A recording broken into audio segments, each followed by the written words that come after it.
This is North Pod, a North Melbourne fan podcast, hosted by Jason Hunt. Stevenson with his own moves. Carrington. North are in front. Welcome back once again to North Pod. I've got a very special guest lined up for this episode. Arguably, and I think probably inarguably, the best AFLW player in the competition, Jasmine Garner, joined me for a chat. It was super insightful. We talked about the season. We talked about her journey to becoming an AFLW superstar, and we looked ahead a little bit. So she was really generous with her time and spoke a lot about, I thought quite candidly about, her career and some of the things that she's gotten up to along her journey and yeah, how the girls are feeling about this season and the excitement around the club, given it's the end of the home and away season. So yeah, I really enjoyed the chat. I can't thank her enough for making the time. I hope that you get as much out of this interview as I did, because it was fantastic to chat with her. Let's jump right into the interview with AFL superstar Jasmine Garner. Okay, well, on today's episode, I welcome AFLW star Jasmine Garner. So thank you so much for jumping on Northpod, Jasmine. How are you tonight? No worries at all. Happy to be here.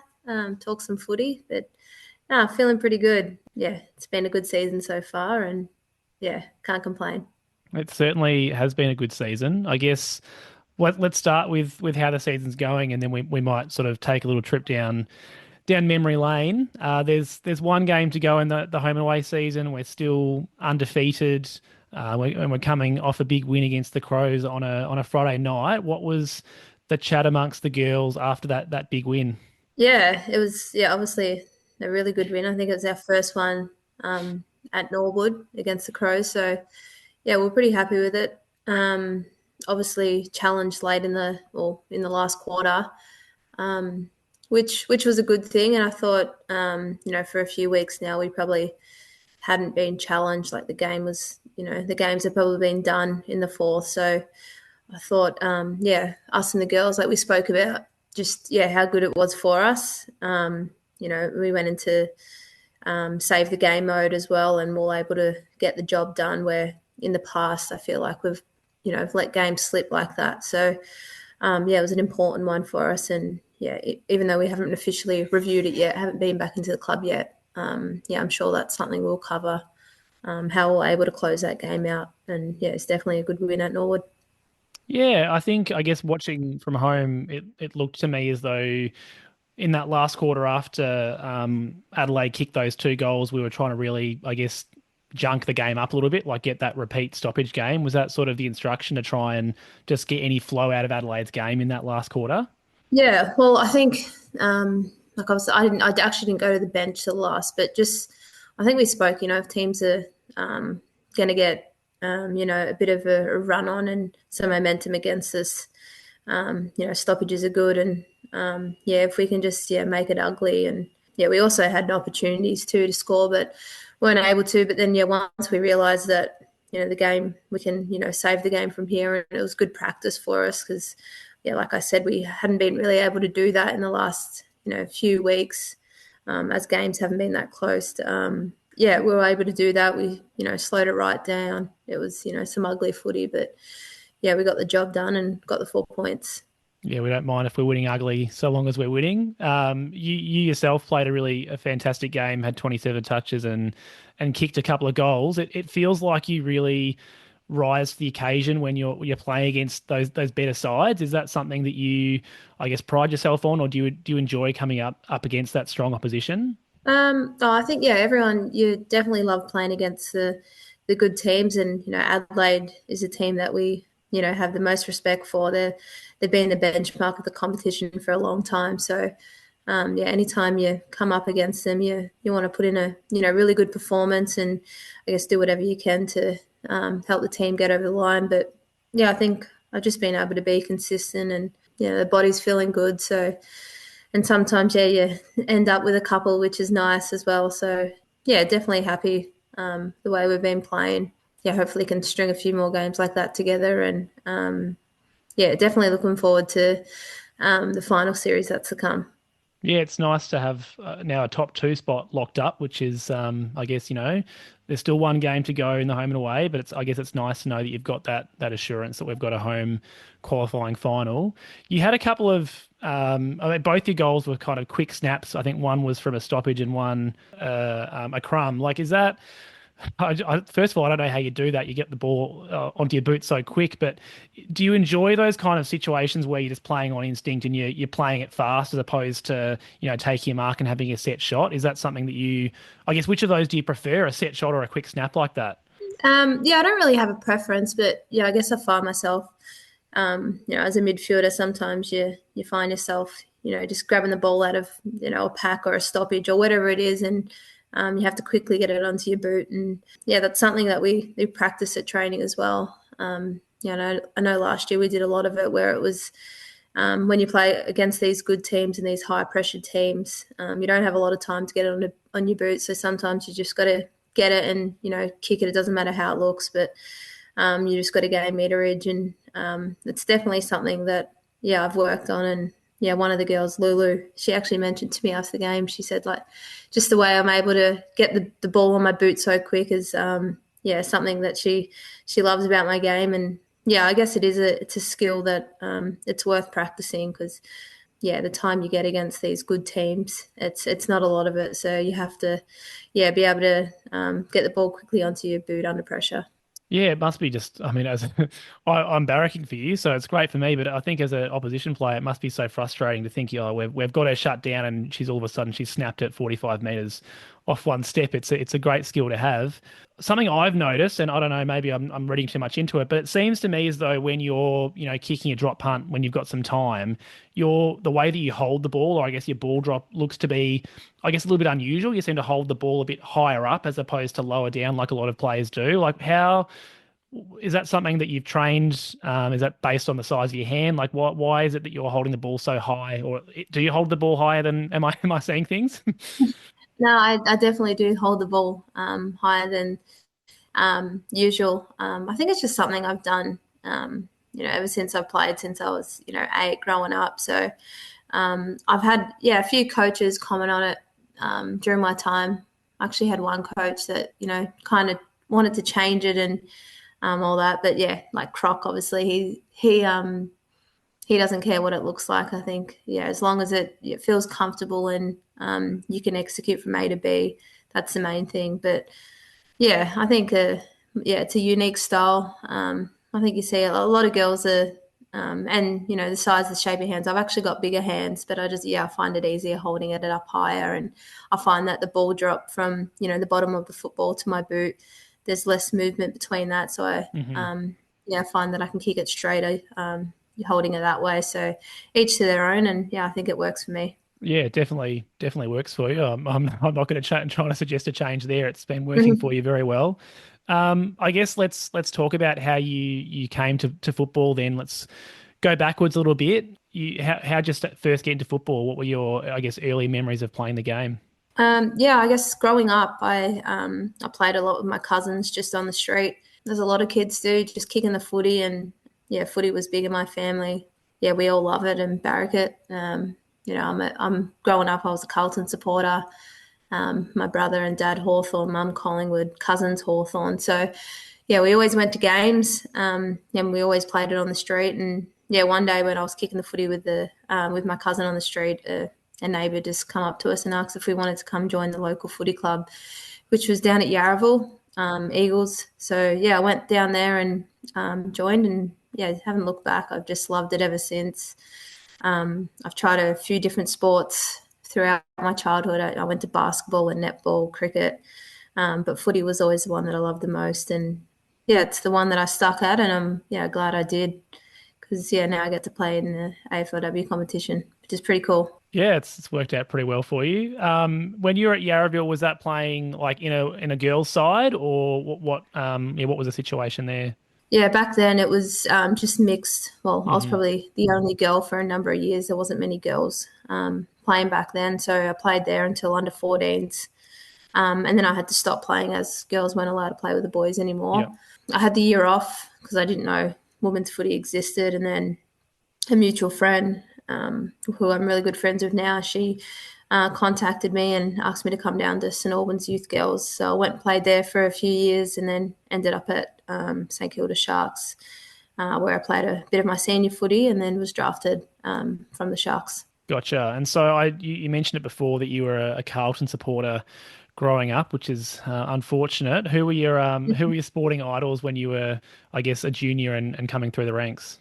Yeah, I loved Kuda. Anthony Koutafidis was one of my favourite players growing up. But yeah, I guess like I loved Eddie Betts, a lot of Carlton, Hmm. Fev, a lot of the Carlton players. But yeah, I think as you get older, I enjoy watching just any team and a lot of the like players that play similar positions to me, and yeah, I'm just in awe of some of the AFL players, and I think it's pretty cool now that young girls now they can grow up and look up to the AFLW players, like they have female role models.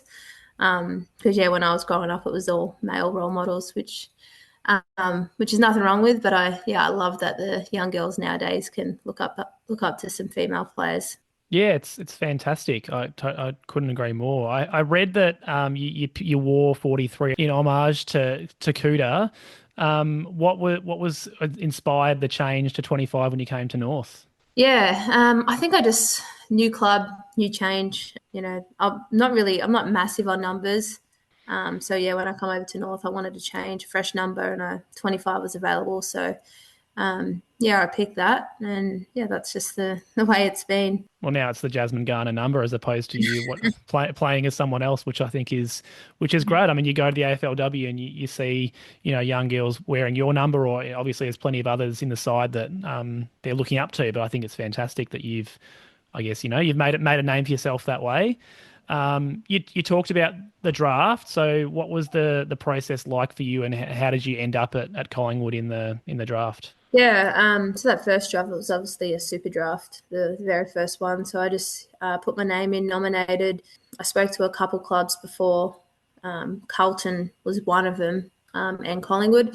Yeah, and I actually thought that I was going to be picked up from Carlton before Collingwood, but that didn't. Which would I would have loved growing up being a Carlton supporter, and then you end up Yes. at Carlton would have been a dream, but that's it wasn't meant to be. It didn't happen. So yeah, ended up at Collingwood. I think it was pick 86, which I was rapt about. Like just the chance to play AFLW and to be picked up, was a dream. So yeah, there for the first 2 years, and then when North entered the competition, I had some chats with them and went into the club. And yeah, ever since I first went in, I loved what the club was about, and it felt right. And yeah, I wanted to make the move over, and I've loved it ever since. Yeah, I think, the early days, there was a bit of I mean, reputation is probably not the right word, but I guess you were known for a little while as the woman that kicked the first goal in the AFLW. I think it's fair to say you're known for a lot much more than that. But do you remember much about your first game aside from kicking that goal? Yeah, I just remember like for the first warm up when you're walking out, like the crowd was it was overflowing pretty much. I think that game was sold out. It was a lockout. So I remember it being really loud. Don't really remember much else. Obviously, I kicked the first goal, and then I think that was it from then. We lost. I don't think much more happened for us, but yeah, it was just a great experience. Like, yeah, something that I'll never forget. Even, we didn't win that game, but it was just, yeah, awesome. Like seeing everyone there, friends, family, just the crowd, like everyone getting around women's footy. It was, a pretty special night. Yeah, no doubt it was. It was. I remember that period when the AFLW was launching, and there was, so much excitement around, what was the start of something massive, I think, and it's gone from strength to strength in that early period. And I guess maybe you could speak to how much it's changed as well. But certainly most AFLW players are not, full-time professionals at the moment. A lot of them, the majority, have another job as well. So my understanding is you were landscaping or working as a fitter at the start of your career. Is that right? Yeah, so at the very start I was, and then when I moved across to North Melbourne, I actually got a job in the academy space, like the coaching academy space. So I was there doing that for a couple of years, and which I loved, and that was a great experience. But I've always wanted to do a trade, and yeah, plumbing was. I had a few friends that were doing plumbing that they really enjoyed, and I wanted to get into that. So I spoke to the club, and they had a contact for me. So I contacted the person, which was a North Melbourne coterie member, and emailed him, got in contact, and he gave me an opportunity for a plumbing apprenticeship, and I started that, and I absolutely loved it, and I finished it last year, which was pretty cool. So for the first bit of my playing career, I was plumbing and doing my plumbing apprenticeship and playing footy, and managing both, which was difficult at times. It was a lot of early mornings and late nights, but my work was great in allowing me to flexible with my hours, and then the footy club as well. Knowing that plumbing was sometimes quite hard on the body, and the early mornings were quite tiring, but I got it done, and it's great timing. I think now obviously we're still part-time, but the hours are up, and I think as we're going in the next few years, hopefully it can shift to full-time, and girls can be playing AFLW as full-time athletes. Yeah, that's definitely something that we can aspire for. Do you feel that I guess I spoke to Sarah Wright a couple of weeks ago, and she talked about how I guess things kind of changed when the AFLW went to training during the day, because in the first part of her career at least they were training at night. Do you feel like that's improved the other work balance, or is it's just different? I think, if we want the product and AFLW to become better, the day trainings are the way it has to go. I think you're getting more hours to work on your craft, your strength, running, your footy knowledge, just everything. You're not just going in for a few hours of the night time and trying to cram everything in. So I've loved the day trainings. I think you'll see, especially over the next few years, like the young girls, how much they're going to improve from just spending more time with the coaches and the fitness staff, and just being able to, do an hour of extra touch, just something like that, to be clean. I think it will go a long way. And I think the day trainings are where it's at. And hopefully as we go on, we get more of those days, and we can just, knock out the night trainings altogether. That would be good. You spoke before about transitioning to North Melbourne in 2019.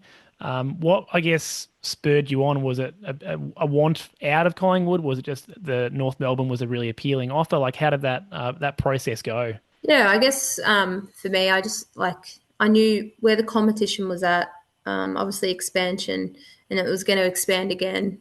Players had to move, so I was always open to moving. So North obviously showed a lot of interest, and when I chatted to them, I loved what they were about. They had a good connection with Melbourne Uni, so women's footy wasn't new for them. They were taking it really seriously, and once I spoke to him, I just thought this is where I want to play my footy, and it's exactly what I did. I moved across, and I've loved it. Like the club's great. It really does feel like a family club. My brother comes to a lot of trainings with me. Everyone embraces him, and it's just a club where you can walk in and just feel yourself and feel right at home. So I've definitely made the right choice, and I've loved it. Yeah, I think it's fair to say that your game's probably benefited from that as well. It's really gone to another level since you came across. If you'll indulge me for just a second, I'm going to read off some accolades, and you'll have to forgive me if I've missed a few, but you've been the Coaches Association Player of the Year 3 times. You've had 4 best and fairests at North Melbourne. You've been All-Australian 6 times, and one of them you were a captain. Players Association twice, leading goal kicker at North Melbourne twice. Like, where do you think that level of improvement has come from in your game? What sorts of things have you done that have allowed you to become, like arguably the best player in the competition? I think for me, like footy and the skill of footy, that's always just come naturally to me. I kind of just been I've loved footy and I've played it for a long time. So I feel like I understand the game. I think the biggest thing for me was just being really consistent, with my running and my strength programs. I think like before AFLW, like I never set foot in the gym. Like it was just always, you turn up to training and you just train at the local level. So for me, definitely it was, consistency with my running, getting a lot fitter and building that tank. And then, just my strength stuff as well. And I guess using my strengths, in games as well. As a midfielder, like I always played forward. So I moved into the midfield and I guess just learning my craft. And you can always, like every year you're learning. So for me, it's just having that mindset of, I can always get better, and I think that's what I do every preseason is try to pick something that I can work on, and just try to keep getting better. Yeah, what do you think are the strengths of your game? Like, if you were, I guess, analyzing yourself, what is it that you are trying to get the most out of when you go out in the field? Yeah, I think like I said before, I think like just I feel like I'm a pretty smart footballer. I've played for a long time, so just being able to read the game has been a strength, and I guess being versatile as well. So I've played a lot of forward and now mid. So as a midfielder, if I can get forward and kick some goals or set up goals or whatever it is for the team, just trying to play to my strengths in that. Yeah, and also sometimes in the mid. I'm like a bigger body compared to some other girls in there as well. So just trying to use those to my strength. Yeah, and I guess being versatile is pretty important as well. You spoke about your, I guess, capacity to go forward because that's where you started your football. Within a game, is that something that you're making a decision about, or is it a coach saying, "Hey, let's swing you forward for 15"? Like, how set are those kind of rotations in a game when you're out there? It's pretty flexible. Nothing really set unless we might be a last quarter or something, and Croc might say, "Oh, just go play forward for the last 5 to 10 minutes, and we'll put someone else at stoppage." But a lot of the time, earlier in games, it's more for the feel. If I'm in the mid and I can feel like I can really push forward on my player, and get dangerous, I'll just do that. So I do have a license to push hard forward if I can, and I guess I work really well with the other midfielders too. Them knowing that if I'm out, I'm probably going to get forward and they'll cover me. So it's nice playing with girls that know your strengths, and we all try to play to each other's strengths as well. Yeah, you're not sort of heading down to half forward and saying, "All right, Alice, you head to the bench. I'm going to sit myself forward at the moment." No, definitely not. It's more just in game. Or sometimes Bella, she's getting a bit of midfield time as well this year. So if I can chuck her in the mid for a few minutes, whatever it is, depending on the game. But we'll just try a few things. Which is nice. Yeah. What do you think has, I guess we've spoken a lot around the development in your game, just in terms of the AFLW itself and I guess the system, what do you think has changed most in the AFLW system in your time in the game? It's a good question. I think you see the teams that can have a core group together. You see those teams building out their game plan. I think you see a lot of the new teams, they might just play one-on-one defense, whereas you see the teams that have been together for a number of years now, they start to build out a team defense. Yeah, and I think obviously coaching is pretty important. If you can teach a good game plan, and you see Hawthorn in the W, just the way that how much they've improved this year. I think the way their ball movement and how they're wanting to move the ball. I think as we see teams, their core group staying together for longer, I think you'll see game plans expand. And now that it's settled, hopefully, teams can start to work on that and implement good game plans.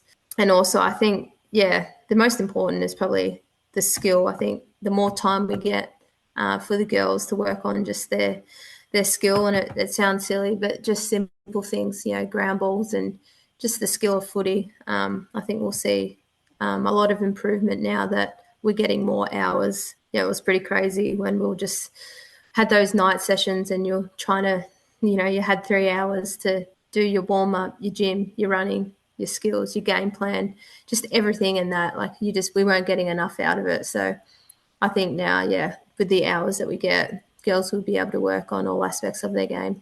Yeah, I guess particularly if you've worked, an 8-hour job and then you're coming into the club to do that afterwards, I've got no doubt that would, you're not getting as much out of it in that situation, I'm sure. Most people would know that your partner Jenna also plays for North Melbourne, and it's certainly not uncommon for partners and wives and husbands to work together, but I have to imagine in an elite sporting environment, there's a bit of, I guess, uniqueness to that. Like, how do you find that working with your partner and playing for North Melbourne together? Yeah, it's pretty cool. I think one of the decisions, when I come over to North, they obviously approached her as well, and she was umming and ahhing for ages. She didn't know whether she it was a good idea or not, but yeah, we had a good chat about it, and yeah, we thought it'd be pretty cool if we, played footy on the same team, and you know, we're glad that she did because yeah, we love it. She loves North Melbourne, and um, it's one of those things where once we go to footy, it's it's work and it's professional, and we're both there just to win. That's what we want to do. We want to get better, and yeah, we want to win a premiership. So that's the goal. Yeah, we don't talk about footy too much at home. Obviously, if one of us are frustrated at our games, we might have a chat about it. But yeah, we try to just leave footy to footy, and yeah, and that's that. Are there any, I guess, cons that you find or things that you wish weren't the case? Not really. Obviously, you do spend a lot of time together, work and at home. But I guess once you're at footy, you see all the girls. You're there, and everyone's mixing together. So it doesn't really feel like that. Yeah, we both love it there. So we'd much rather be playing on the same team than different teams. I feel like when I played at Collingwood and she played at the Doggies. We obviously had opposite training days, or training nights. We barely saw each other because we both had our own jobs during the day, and then she'd be at the Doggies and I'd be at Collingwood. And yeah, she obviously won a flag in her first year there, which I was pretty jealous about. But no, obviously really happy for her. But we wanted to win one together as well. So it's pretty cool that we get to work towards the same goal and work hard at that. And we both love it. Yeah, and hopefully, fingers crossed, we can get that premiership this year. Speaking of, I guess I can't not talk about it. The grand final last year, and I like seeing Jenna go down with that injury early in the game. Like, does that kind of impact you a little bit more? I guess, as obviously everyone as her teammates would be, worried and concerned about it. But what was your mindset seeing that happen and during the game as a result of that? Yeah, when it first happened, I was obviously just running across the ground. I could see her laying there, and I thought it might have been her calf or something that she hurt previously in the season. So I thought maybe she just hurt that again. Yeah, and your stomach kind of drops because you don't know what it is, and yeah, I ended up, I think, went to the bench, and I think one of the coaches were just like, oh, she just got stood on, was just trying to keep it all calm, and then yeah, I think it might have been at quarter time or something. Found out she was going to be done for the day, and yeah, obviously I was shattered for her, and as was most of the team. But we knew we had a job to do, and we just had to get on with it and play. And we obviously missed her out there. She's especially last year, she was huge for us in the final series. She had that great game against Adelaide in the prelim. It's funny, we laugh about it. We said her third quarter, we call it was like the Stewie Jew third quarter, like we had in the grand final. She just put us on her shoulders, and she played a ripper game. But no, we definitely missed her in that grand final. But yeah, it just wasn't meant to be, and it was heartbreaking in the end. But I guess that's footy. You get the highs and the lows. Like obviously that final series was, it was pretty cool. Like the win against Melbourne and then the prelim win against Adelaide. They're the highs, and then you ride the lows when you lose a grand final, and you could just feel it slipping away in that last quarter. But yeah, it is what it is, and I think we've learned from that. And Brisbane are a great team as well. Like they obviously deserve it. But yeah, we were so happy with that final series and how far we've come in the year. We obviously weren't able to beat the big three, as everyone was calling them. And yeah, to knock over two of them in that finals was a great achievement. Yeah, it must have given you a lot of, I guess, belief, just despite the fact that we weren't able to quite get across the line in that last game. Like you said, we were able to beat some of those bigger sides on the stage of finals, which is fantastic. You yourself, I know I'm going to keep doing this, but you make it so easy. You had a fantastic individual game, kicked a couple of goals, and had 24 touches. But like you said, we just let it slip away a little bit in that last quarter. What was the aftermath? I guess what was the off season like? in the group, or what was the feeling amongst the group? Because, like you said, there was so much achievement that we'd gotten out of that final series, but I've got no doubt there was also that kind of that burning or desire that we just didn't quite get over that last hump. Yeah, I think everyone was pretty hungry. We all come back pretty early, I reckon. Like a lot of us messaging and just meeting up and doing our runs and going for skill sessions. I think, yeah, obviously at the start it hurt, but once we finally, yeah, moved on, we just, yeah, got on with it. You know, we wanted to get fitter and stronger and better for this season. And yeah, that led us into, you know, once we first day of preseason, we were all so much fitter and stronger already. So yeah, we put our best foot forward, and you know, I feel like this year we've come a long way in our game as well as a team. I think you see all the younger girls, they've improved out of sight, and they've just taken it upon themselves to get better. And yeah, I love what they're doing, and I think everyone as an individual is getting better, and we're able to get better as a team as well. Of those younger girls that have come through in the last sort of 18 months or so, who's really surprised you, or whose rise do you think you've really been impressed with from that younger group?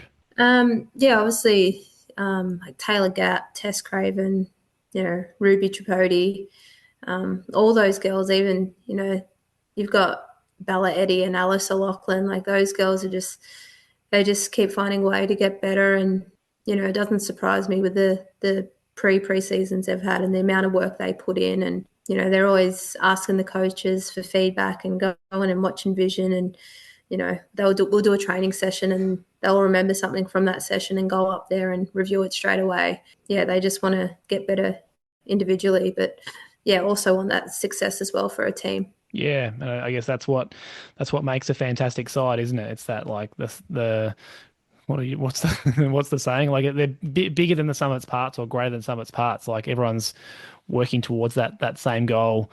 Yeah. I know that you get this a bit, so if you want to roll your eyes, I get it. But the AFLW awards is often a talking point in that, you know, like I mentioned, you've had lots of external accolades, but the Brownlow, so to speak, for the AFLW is something that you haven't necessarily been recognised in as much as people think that you might be. Is that something that I guess motivates you? Do you give it any thought, or is it's just one of those things? Like how do you see it? No, it's just one of those things. I think you know, our team, we have so many individuals that are good and deserve votes as well. So I think it's just, yeah, quite an even spread with our team, you know, and I'd much rather that and be, you know, playing finals and pushing for finals and you know, being winning individual awards. So yeah, I think when you have a team like ours and so many great players, yeah, it's going to be quite hard to win an award like that. But yeah, it doesn't really bother me, to be honest. Yeah, my goal and my motivation is a premiership, and yeah, working really hard to get one of those. So yeah, I'll be happy once we get that. For sure. I think we'd all feel the same way. It'd just be nice if the umpires could, you know, just because you're at the bottom of the pack or doing something not super flashy, I think we could maybe find a vote for you or two. Emma Carney went down earlier in the season and has obviously been out with that hammy for a little while now, and you've stepped up as captain in the meantime. Have you enjoyed that? Yeah, I guess I didn't really think about it, but it's, yeah, pretty cool to, I guess, captain North Melbourne Football Club and get the opportunity to do that. Yeah, even though I'd much rather Emma Carney be playing, but I guess that's footy, things like that happen. But yeah, I've loved the opportunity, but we've definitely missed her. You know, she's heading in the right direction to hopefully be back in the final series, and yeah, we're going to welcome her back because yeah, we've missed her and just her presence on field. She plays a massive part in our team. And yeah, we can't wait to have her back. For sure. Is she, I don't know if you know, is she on track for the first week of finals, or is it more of a second week type thing? Do you know where she's at? I'm not 100% sure, but yeah, I think it'll either be week one or two. Yeah, depending how she is and where we're at. But yeah, I know she's doing everything she can to get back as soon as possible. Hopefully we can win without her the first week, and then she can just come back for a prelim and slot back into the side. Have you, I guess, obviously you've been captain on match day. What's it been like, I guess, throughout the week. Is she still doing some of those captain-like responsibilities from the rehab group, or have you had to step up and do a few extra meetings? Like what's that looked like? Yeah, nothing's really changed, to be honest. Like when Khan's first went down, we spoke in the leadership group that, yeah, we didn't want anyone, to go out and do anything bigger than what they needed to. But I think the best thing about our leadership group is, everyone's got a role to play, and yeah, we're all doing that. And yeah, I guess for me as well, it doesn't feel like I've got any extra weight on my shoulders. It's just being able to go out and do what I do, and I think that's the most important thing. And yeah, Khan's still having a massive impact as well off field, yeah, which is great. Yeah, I've seen her strutting around in her polo top on match day, so she's certainly still involved. Do you think because she's, I guess, had that coaching role outside of the AFLW, has she been kind of able to step into that a little bit with her injury, or is she is it hard for her to do given that she'd much prefer to be out there? No, I think even before her injury, I think just the way she presents herself, like she's always wanting to get better and she wants all of us to get better. So whether it's training, off field, on field, she's always looking at ways to get help the group get better. She's always got vision and helping anyone that wants to help. So I think it's just a natural instinct to have the coaching coaching cap on. Yeah, she's quite professional and just always finding ways to help us as a team get better. And yeah, I think she'll make a great coach one day. Yeah, and hopefully, still some final success for her this year and for the team. You've been very generous with your time, so I'm just going to finish on some quick fire questions here. Hopefully, we can get some interesting stuff. Do you have any superstitions or significant routines that you follow on game day at all? Not really, but one thing I do like doing on game day is if I'm obviously at home, I like to vacuum the house and clean the house before I go and play, just so when I get home, the house is clean. So, yeah, that's just one thing I like doing, but yeah, nothing in particular. Okay, my partner's a bit similar that some things have to be vacuumed before we can get on with our day. Do you see? Are there any hobbies that you have outside of? I shouldn't call football a hobby. Obviously, it's your job. But do you have any time for anything else outside of your work and playing football? Yeah, I've just got two dogs. Love spending a lot of time with them. Love getting away camping if we can. And yeah, just getting away, road trips, just seeing new places. But yeah, nothing too crazy. But yeah, I feel like in footy season it's a lot of footy. But yeah, when I'm out of it, just spending time with friends and catching up. I guess I said it was quick fire, and now I'm going to go deeper on a question.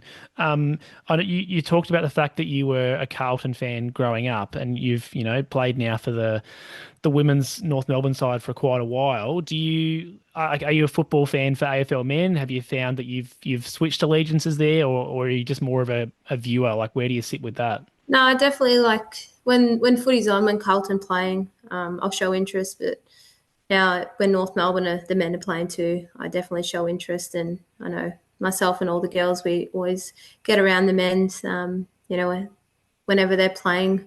Usually the Snapchat group's going off and we're all cheering for them. And I definitely do take an interest in how they're going. And I'm looking forward to seeing their journey and watching them rise over the next couple of years because they've got some great players. But yeah, I definitely take an interest in the North Melbourne men's as well. Hopefully they can follow some of your footsteps and have some success in the coming years. It's been pretty average for the last 5 or so. You spoke before about playing lots of different sports growing up. If you think you were a professional athlete in a different sport, what would it be? I might say soccer, like the Matildas. That was pretty cool. I think what they were able to do last year and just watching the World Cup. That was awesome. What do you think? What sort of position are you playing on a soccer field? Are you going to be a Sam Kerr kicking the goals or? I don't think so. Maybe goalkeeper. Goalkeeper. Okay. Yeah, we'll give that a crack. Probably wouldn't be any good, but I'd give it a crack. That's all right. We can live in this this fantasy, so to speak. That's totally fine. You spoke about camping. What's a place in the world that you would recommend to other people? A place that you love? I'll say Trentham. That's where Jenna's family's from. We spend a bit of time up there in the off season. It's cold, really, really cold in winter, but in summer you get some nice days. yeah, it's got some nice cafes and bakeries, and yeah, definitely a nice part of the world. Beautiful. And what about, is there anywhere in the world that you have not yet been but you'd love to get to? Um, I'm not too fast, but I was chatting. I've been watching some docos and the starting five and some basketball docos. I would love to get to America just to watch some of the American sports. I think yeah, it's pretty cool. It is. It's a different world over there. I have been there before, and it's a different scale of audience for sure. Yeah. I don't know if you know, but I'm a primary school teacher myself, so I sort of have to ask the question, what do you think your teachers would have said about you as a student? Um, Probably that I was good at sports. Hmm. I I would just played a hope lot so. of sports. I played a lot of sports, and I actually remember one of my primary school teachers, because I was just always doing sports, and he was trying to find the right sport for me. And I told him that I love footy, and he said, "We need to move you away from footy because there's no real career there, and you're not going to make any money from that." So he tried to make me. He was like, "Maybe we can take up golf, and you might have a career in that." But yeah, now I look back and I laugh when I think about that because now I get to play AFLW in the highest competition, so that's pretty cool. Showed him. Are you pointing to him in the crowd when you say, "Look at me Yeah, go"?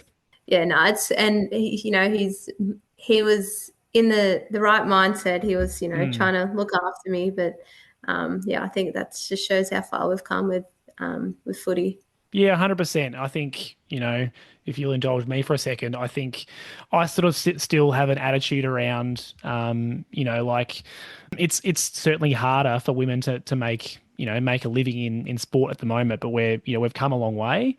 And I think some of the young kids that I teach often don't necessarily even have that perspective because now they've grown up seeing, like you say, like seeing AFLW plays, seeing the Matildas have that success recently, which is just not something that I certainly saw when I was growing up, 15, 20 years ago. So we certainly have come a long way from that, which Yeah, is fantastic. yeah. What, aside from sport or physical education, what was your best subject? Um, oh, it's a good question. Um, I because I in year 10 I actually went to CETA, so I actually moved away. Like I Hmm. went to a sports school. So You got yeah, I out was of trying to think. academics as soon as you could. Yeah, I did. Yeah. Yeah. As soon as I could, I did. Would it be easier to answer what's your worst subject? Um, no, I don't even know. Like I honestly can't remember. I'm 30 now, so it's been a while. It has been a while. Sure, I'll give you a pass. I guess if you've been at Cedar, it's been a long time since you've been stuck in the books. Yeah, Who is your funniest teammate, do you think? funniest. Oh, it was Ali Gavalis, but she moved on. No So room for funny at North Melbourne, I guess. Get rid of the funny one. nah, look, I'm always laughing at Mia King. I don't know if whether because she's funny or she just does silly things, but yeah, I find myself always laughing at her. Sometimes it doesn't matter if you're laughing at or with, so long as you're laughing, I guess. Yeah. I asked this question of Sarah Wright, and she said you. Which teammate would you most trust kicking for your life if it's 30 meters directly in front? Oh, that's a good question. I'm gonna say Bella Eddy. She kicked a pretty good Yeah. one on the weekend, didn't she? She's pretty handy in front of goals. Bella Eddy or Kate Sheila, actually. Okay. Yeah. She's Yeah. also in some pretty good goal kicking form this year. Yeah. Last question. What advice do you have for kids growing up that would like to be a professional sports person? What wisdom can you share? Well, I'd just say, yeah, definitely stick at it and listen to your coaches, be a sponge, soak everything up, and yeah, ask a lot of questions because you can, yeah, never stop learning, and yeah, just I guess work hard at what you want to do. Beautiful. Well, thank you so much for making the time, and I've certainly learned a lot listening to you. So I really appreciate it. Is there any, I guess, message that you'd like to send to the North Melbourne fans ahead of hopefully a fruitful finals campaign coming up in the next few weeks? Just yeah, keep getting around us. We love seeing all the blue and white at all our games. I know last year in the final series, and particularly the grand final, running out and just seeing all the blue and white North supporters, yeah, making a lot of noise. It was pretty cool. So yeah, keep getting around us, and yeah, we hope to see you at the games. Beautiful. Well, like I said, thank you so much. Good luck for the rest of the season, and go North. No worries. Thanks, guys. Thanks for listening to another episode of North Pod. If you give me a rating or review on your podcast service, that would be much appreciated. And please follow me on all social media at North Pod Show. I'm on X or Twitter, Instagram, YouTube, TikTok, and I'm also very active on the North Melbourne subreddit. Hope you'll join me for the next episode.